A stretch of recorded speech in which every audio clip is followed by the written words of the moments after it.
Assalamualaikum warahmatullahi wabarakatuh. Alhamdulillah, pada hari ini Allah masih mengizinkan saya untuk menyampaikan sedikit perkongsian berkenaan dengan tadabbur Al-Quran, kerana pada hari ini saya banyak berada di atas jalan, bermusafir. Tapi Allah itu sebaik-baik perancang, maka di kesempatan yang agak lewat di petang ini, mari kita sama-sama menyelusuri Madrasah Ramadan untuk hari yang ke-7 ini dengan membuat sedikit tadabbur pada juzuk yang ke-7, masih lagi di surah Al-Ma'idah ayat 114 dengan tajuk Allah sebaik-baik pemberi rezeki. Baik, apa khabar semua para pendengar sekalian, para tetamu Ramadan? Kita sudah pun memasuki Ramadan yang ke-7, Alhamdulillah, dan saya sangat-sangat berharap dan mendoakan agar semua sudah mula ada bibit-bibit cinta dengan cerita di dalam Al-Quran, terutama surah yang sedang kita tadabbur bersama ini, iaitu surah Al-Ma'idah pada ayat 114. Baik, insya-Allah mari kita sama-sama selusuri ayat 114 dari surah Al-Ma'idah. Ada cerita siapa di situ? Kalau kita lihat, ada cerita berkenaan Nabi Isa ibnu Maryam alaihissalam dengan Al-Hawariyun.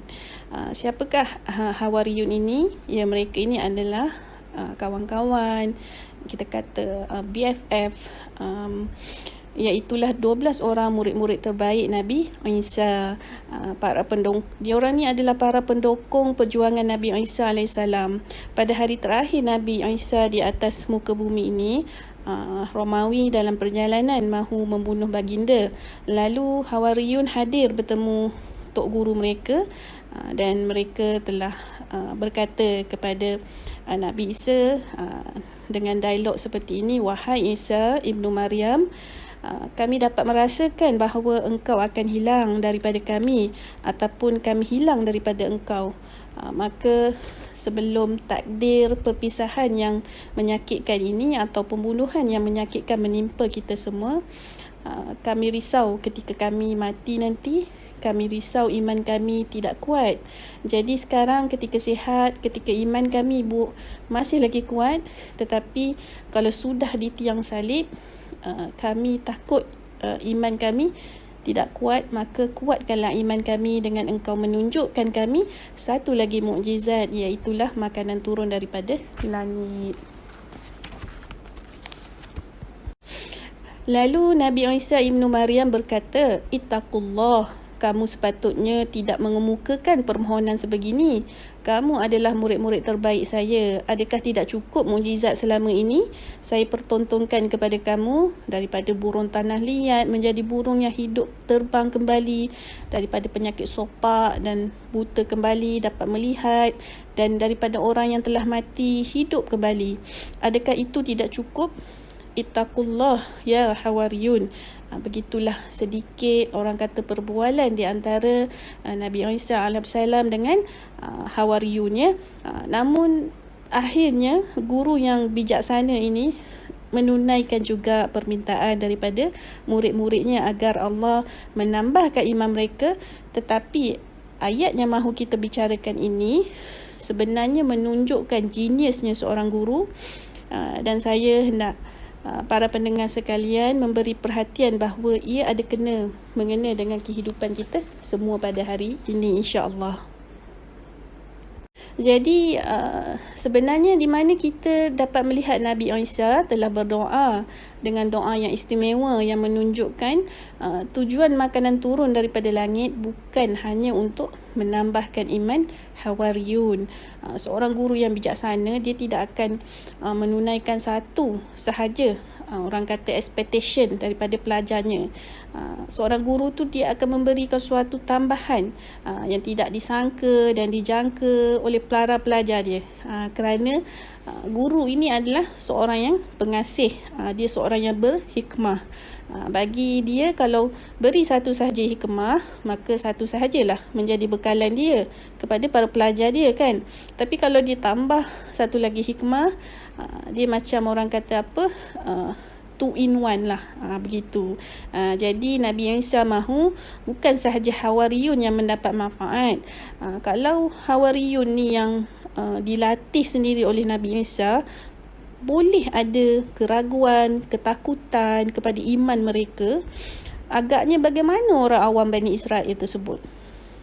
Jadi makanan turun daripada langit, tetapi manfaatnya adalah untuk orang awam juga.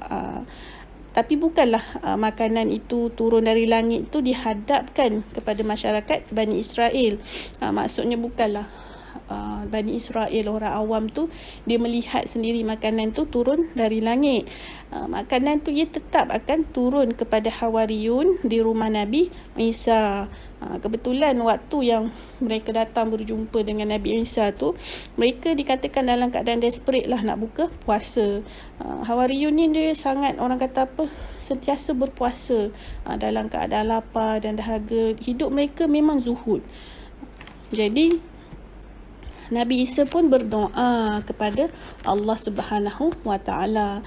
Doa Nabi Isa seperti yang kita dapat lihat dalam ayat 114, iaitu, Ya Tuhan kami, turunkanlah kepada kami hidangan dari langit yang hari turunnya akan menjadi hari raya bagi kami, iaitu bagi orang-orang yang sekarang bersama kami ataupun yang datang setelah kami, dan menjadi tanda bagi kekuasaan Engkau. Berilah kami rezeki dan Engkaulah sebaik-baik pemberi rezeki.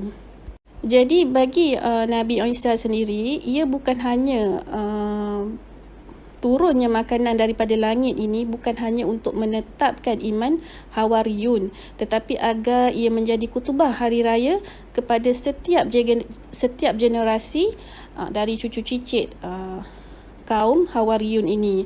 Artinya macam setahun sekali mereka boleh kumpulkan keluarga mereka, sanak saudara mereka, jiran-jiran mereka, seperti suasana hari raya, dan mereka berkongsi pengalaman melihat makanan turun dari langit. Di sini sebenarnya kita boleh belajar apa? Jadi kalau kita boleh lihat, kita ni kita sendiri mungkin dalam keadaan kuat iman, tetapi tidak semua dalam keluarga kita akan kuat iman. Akan ada hari di mana anak kita lemah imannya, mungkin kerana sakit yang menimpa. Mungkin juga akan datang satu waktu bukan kita tetapi isteri kita ataupun suami kita akan mengalami kelemahan iman. Jadi inilah peranan pengalaman yang dipindahkan kepada mereka yang lemah iman menerusi kutubah dan ucapan.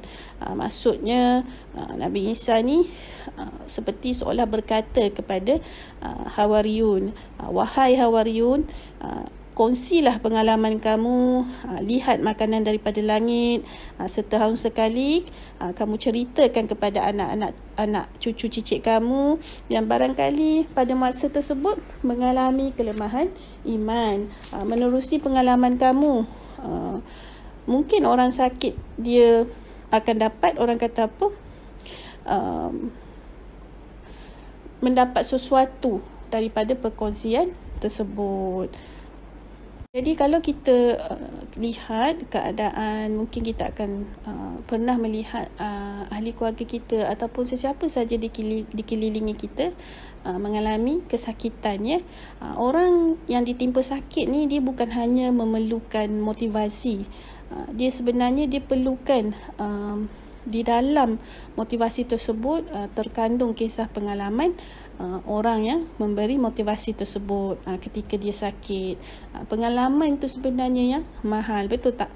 Daripada cerita tersebut sebenarnya ia seolah-olah memberi satu suntikan semangat kepada yang sedang mengalami kesakitan.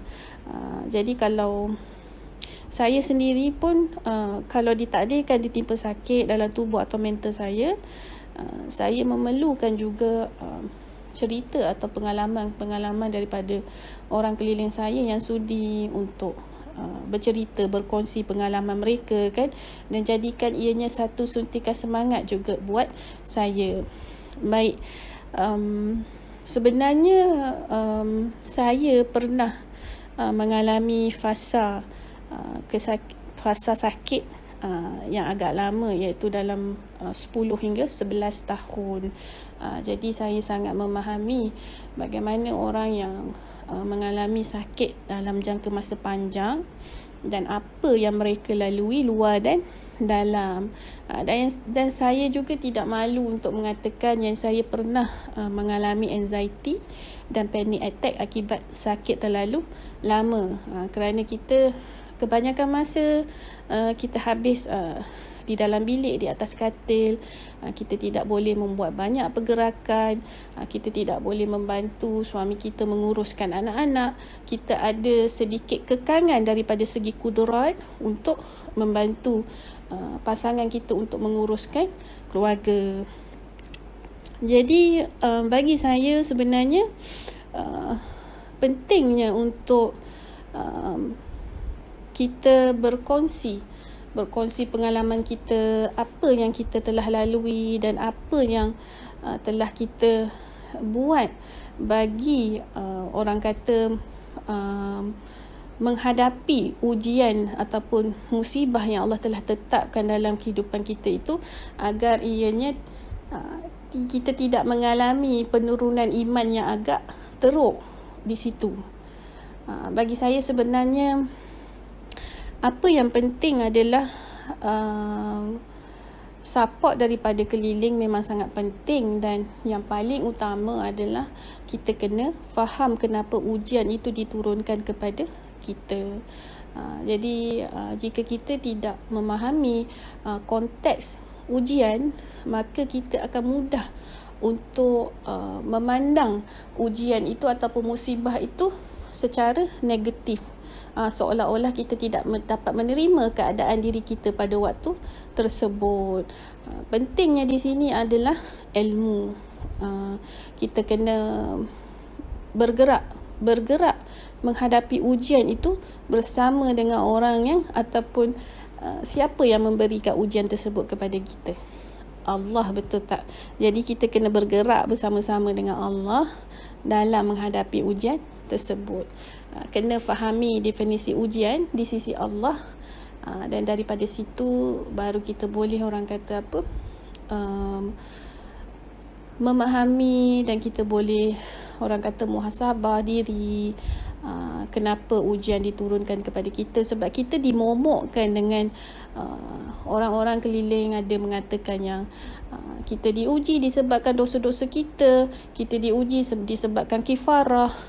Jadi perkara tersebut adalah bukanlah tidak benar, tetapi konteks ujiannya adalah lebih luas.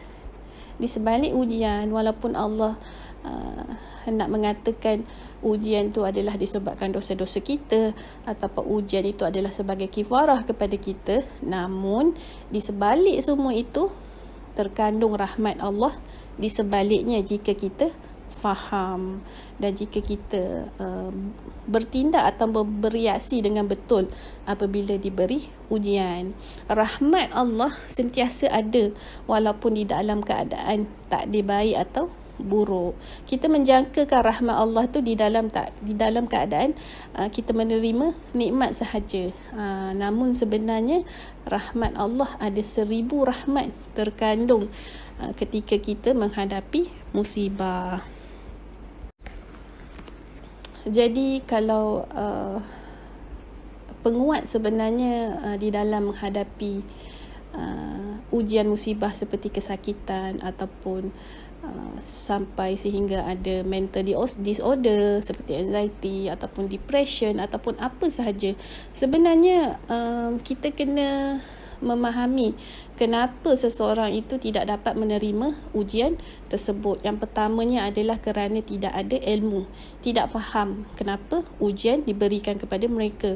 Dan keduanya, kebanyakan mereka yang mengalami kesakitan yang berpanjangan, kita panggil prolonged illness, dan ataupun mereka develop anxiety ataupun penyakit-penyakit mental disorder ini, ianya adalah disebabkan mereka mereka buntu sebenarnya. Mereka tidak ada tempat berpaut ataupun mereka tidak ada tempat untuk bergantung kerana mereka telah berputus asa dengan makhluk. Kenapa saya kata mereka berputus asa dengan makhluk? Kerana sifat makhluk adalah tidak selamanya kekal dengan kita. Lebih-lebih lagi apabila ia melibatkan ujian ataupun musibah. Makhluk sifatnya memang begitu lemah, ya. Tidak boleh orang kata bersabar.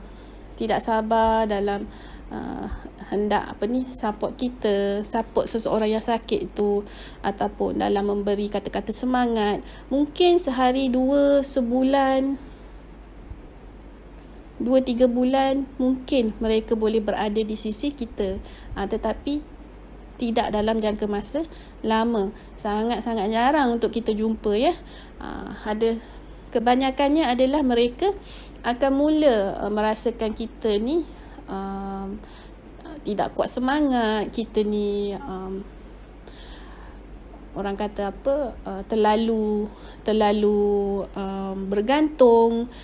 Jadi perkara-perkara tersebut membuatkan orang yang sedang mengalami musibah tersebut berputus asa dan tidak tahu untuk berbuat apa, kerana apabila mereka mengharapkan support daripada makhluk, tetapi akhirnya makhluk berpaling daripada mereka. Tetapi di sini sebenarnya kita tidak boleh menyalahkan makhluk. Kita tidak boleh menyalahkan orang sekeliling kita kerana tidak memahami keadaan kita ataupun mulai tidak sabar dengan kita. Ini adalah kerana sifat semula jadi makhluk adalah begitu. Makhluk tidak mempunyai sifat sabar. Makhluk tidak mudah untuk menghadapi kesusahan. Itu adalah sifat semula jadi makhluk. Makhluk akan mula bereaksi jika dia berada dalam satu keadaan yang stressful pada waktu jangka masa yang lama. Itu adalah normal. Tetapi sebenarnya apa yang kita perlu perbaiki dan kita perlu ubah adalah kebergantungan kita. Sebenarnya kita perlu bergantung kepada Allah Subhanahu wa Ta'ala. Itulah tujuan ujian atau musibah itu diberikan kepada kita. Tujuan musibah adalah untuk kita kembali kepadanya. Itu adalah tujuan utama, agar Allah ingin hamba-hambanya kembali kepadanya dengan mengakui diri kita siapa di hadapannya, meminta pertolongan, merayu, menangis. Itu adalah tugas seorang hamba. Allah memanggil kita untuk kembali kepadanya agar kita menyerahkan semula apa yang Allah takdirkan kepada kita, Allah aturkan kepada kita, dan meminta dia untuk uruskan semuanya kembali. Jadi bagi saya, healing bagi mereka di luar sana yang mempunyai masalah kesihatan yang berpanjangan, masalah-masalah yang melibatkan mental illness ataupun kesunyian, mahupun apa saja perkara yang terkait dengan kesusahan, keuangan, apa lagi kita boleh cakap, rezeki yang sempit, semuanya adalah dengan memilih agar kembali kepada Allah Subhanahu wa Ta'ala. Hanya Allah sahaja yang dapat menyelesaikan semuanya. Hanya Allah sahaja yang dapat menguruskan semuanya. Hanya Allah sahaja yang dapat memberikan bantuan, memberikan ketenangan, memberikan pertolongan kepada kita. Apabila kita mula merasakan hidup kita ni ada Tuhan, Allah itu meliputi kita secara tidak langsung, kita akan mula healing. Kerana manusia ini sifat semula jadinya adalah perlunya pergantungan kepada seseorang. Malangnya kita semua terlalu banyak bergantung kepada makhluk, kerana kita nampak makhluk yang nyata. Allah itu kita tidak dapat melihatnya, kerana Allah itu tidak berbentuk, tidak bertempat, tidak berjisim. Namun sebenarnya kita boleh memandang ataupun melihat Allah itu dengan merasainya, meliputi kita. Bagaimana, apa yang kita boleh rasa?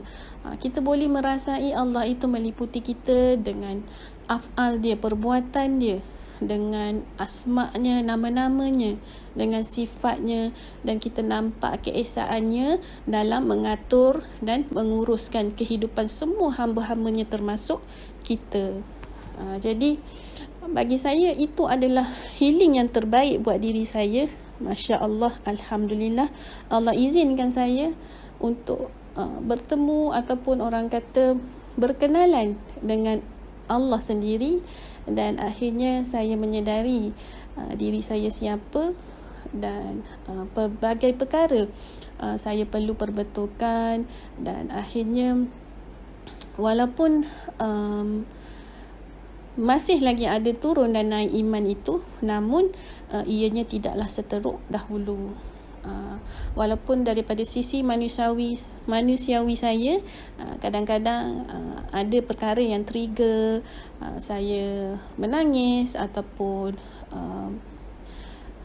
saya bereaksi. Namun di dalam kolbu saya, walaupun jasad saya bereaksi, tetapi di dalam kolbu saya masih memandang Allah lah yang telah mengaturkan semuanya, dan saya mula berhubung dengan Allah, berkomunikasi dengan Allah, memohon bantuan Allah, merayu dengan dia, melaksanakan apa yang perlu, seperti melaksanakan taat setia saya kepadanya dengan membuat segala apa yang disuruh dan cuba meninggalkan apa yang dilarang. Itu adalah ubat yang terbaik setakat ini yang saya dapat. Jadi bagi saya perkara-perkara seperti ini perlu dikongsikan, kerana saya tahu ramai di luar sana yang memerlukan perkara ini. Berapa ramai yang di luar sana pada masa kini yang merasakan mereka lost, yang merasakan tekanan kehidupan, yang merasakan mereka memerlukan seseorang untuk memahami diri mereka, yang memerlukan tempat pergantungan.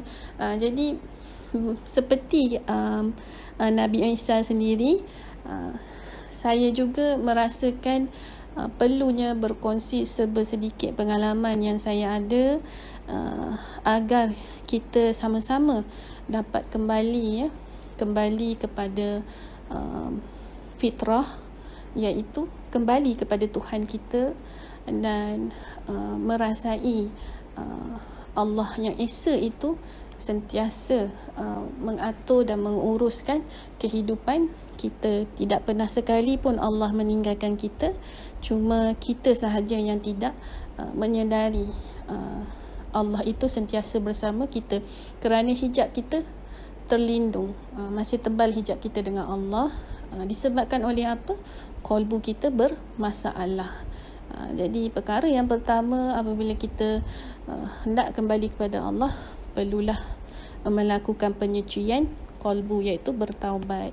Dan ada sedikit ilmu yang perlu ada, dan di sini perlunya kita mencari guru-guru yang boleh membantu kita untuk bergerak untuk kembali kepada fitrah. Ya, kembali kepada fitrah adalah jawapannya. Jadi berbalik kepada penceritaan di dalam surah Al-Maidah ayat 114 ini. Jadi kita tahu Nabi Isa mendidik Hawariyun untuk melihat juga makanan yang diturunkan oleh Allah itu adalah sebaik-baik rezeki daripada Allah. Jadi apabila sebelum makanan itu diturunkan,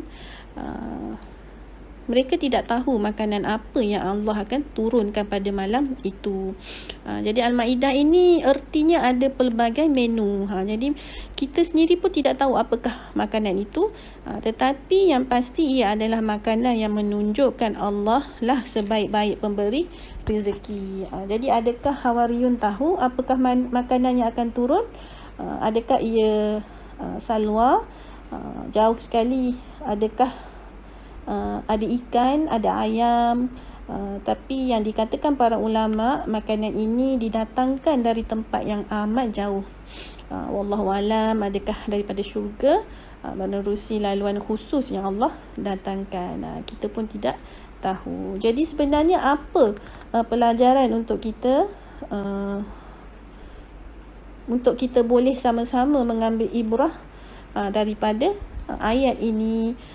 Bagi saya, jika seseorang itu mengalami kelemahan iman, mungkin dia sedang menghadapi kesakitannya yang agak prolong. Terkadang kita mungkin boleh melihat dari segi makan minum yang pesakit itu ambil, bukan sahaja sebenarnya kita perlu fokus daripada segi makan minum untuk jasad, tetapi yang paling utama adalah makan minum untuk rohani.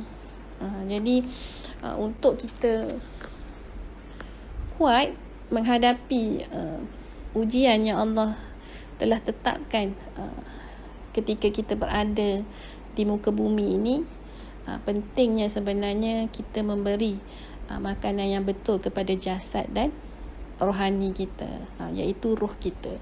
Kadang-kadang sebenarnya kita banyak terlepas pandang, hanya mementingkan nutrisi yang penting kepada jasad. Kita menjaga, orang kata, makan minum dengan bersenam. Kita begitu teliti mengambil, memilih pelbagai makanan, dan kita akan memastikan makanan yang kita ambil itu adalah berkhasiat. Namun kita lupa ada sesuatu yang perlu kita beri, ianya makanan yang berkhasiat juga, iaitu roh kita. Jadi untuk support jasad dalam menghadapi penceritaan yang Allah telah tetapkan untuk dia hadapi, kita perlu ada backup roh. Jika roh kita kuat, maka jasad kita akan kuat, insya-Allah. Jadi apakah makanan roh? Jadi roh, bagaimana dia berhubung dengan Allah? Melalui qalbu. Jadi kita perlu tahu apakah makanan qalbu. Makanan qalbu adalah asma-asma Allah, zikrullah. Dengan kita, orang kata apa, menyucikan qalbu kita ini daripada sifat-sifat tercela, daripada keakuan diri. Kita gantikan dia dengan sifat-sifat mahmudah dan sifat-sifat rendah diri, sifat-sifat seorang hamba, dan kita perbanyakkan ataupun kita tembak qalbu kita dengan zikrullah yang mengandungi nama-nama Allah, seperti istighfar, asmaul husna, selawat, dan pelbagai lagi. Di situ sebenarnya ianya adalah salah satu cara untuk kita memastikan ruh kita sentiasa dalam keadaan suci daripada noda-noda dosa. Dengan sentiasa mengingati Allah dengan zikrullah, insya-Allah roh kita akan qalbu kita akan kuat. Jadi apakah makanan bagi roh? Sebenarnya makanan bagi roh adalah mengenal Tuhan, makrifat. Itu adalah makanan roh. Jadi bagaimana untuk kita mengenal Tuhan?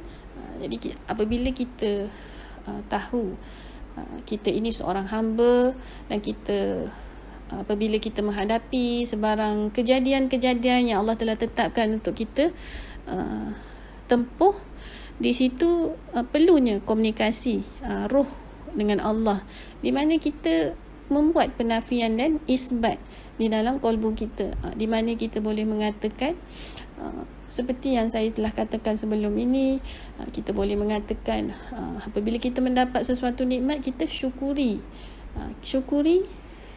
bukan sahaja di lisan tetapi juga di dalam qalbu.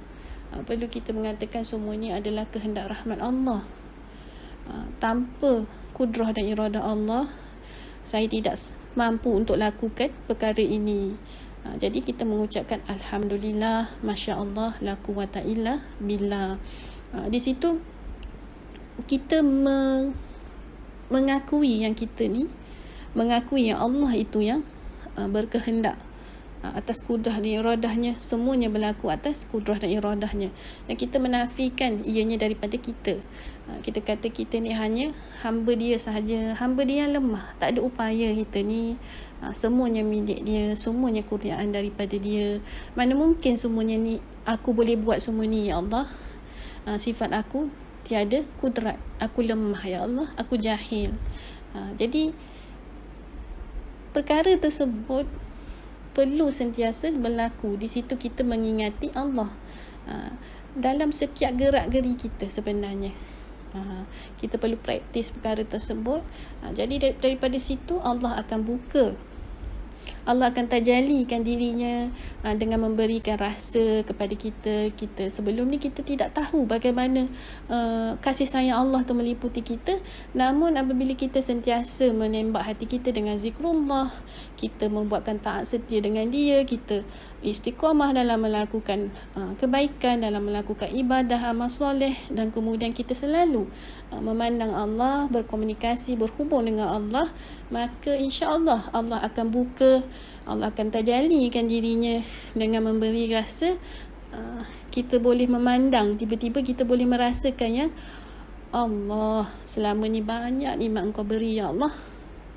Baru aku nampak hari ni, ya Allah. Ya Allah, malunya aku, ya Allah.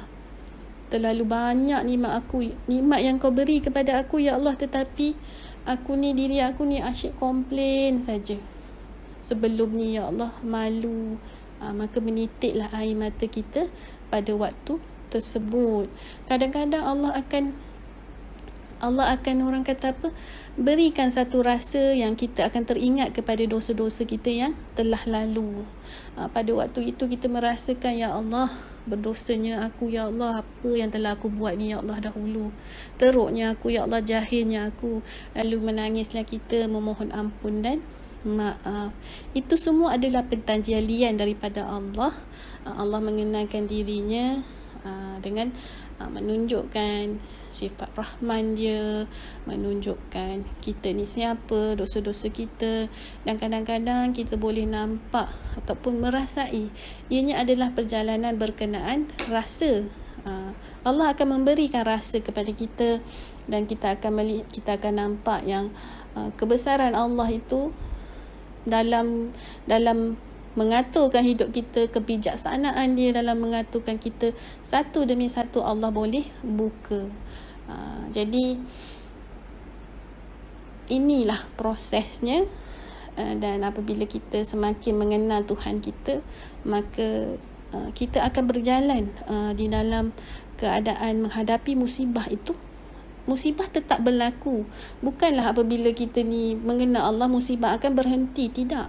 Musibah tetap akan berlaku. Ujian, nikmat, ia akan berjalan seperti biasa sehingga kita mati. Tetapi apa yang berubah? Yang berubah adalah daripada segi sudut pandang kita menghadapi ujian tu. Yang berubah adalah emosi kita dalam menghadapi perjalanan tersebut. Yang berubah adalah kebergantungan kita dengan Allah di dalam menghadapi perjalanan tersebut. Kita lebih tenang, kita merasakan kita macam dapat merasakan yang Allah memberikan bantuan. Perhubungan ataupun tali pergantungan kita dengan Allah tu sentiasa ada, sentiasa kuat. Jadi itulah yang kita perlu kukuhkan dalam menghadapi cabaran kita di dunia ini. Jadi bagi saya, Nabi Isa sendiri mendidik Hawariyun untuk melihat makanan yang bakal diturunkan adalah sebaik-baik rezeki daripada Allah. Jadi di situ sebenarnya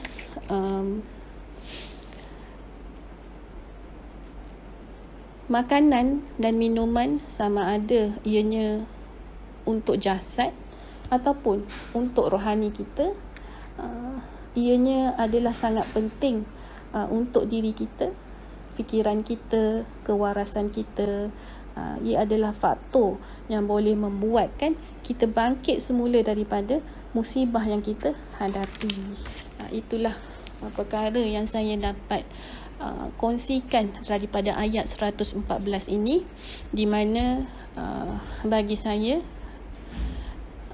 turun naik iman kita ini penting untuk kita menghadapinya bersama-sama dengan orang keliling kita, dan kita sendiri perlu ada ilmu untuk menghadapi ujian tersebut. Dan yang keduanya, kita perlu menitik beratkan bukan saja makan dan minum bagi fizikal kita, jasad kita, tetapi kepada rohani kita terutamanya. Kerana apabila tali perhubungan kita dengan Allah kuat, maka ianya akan terzahir daripada jasad kita, insya-Allah. Walaupun dalam keadaan kita sakit, dalam keadaan kita lemah, kita tenang. Walaupun daripada sudut manusiawi kita ni, kita mungkin bereaksi apabila Allah memberi ujian. Kita adalah manusia biasa yang lemah, namun di dalam kalbu kita tetap memandang Allah. Tetap di dalam kalbu kita, ya Allah, hasbunallah wa ni'mal wakil, ya Allah, cukuplah Engkau bagi aku, ya Allah, kurniakanlah bantuanmu, ya Allah, kepada aku ni, ya Allah, hamba-Mu yang lemah ini, ya Allah.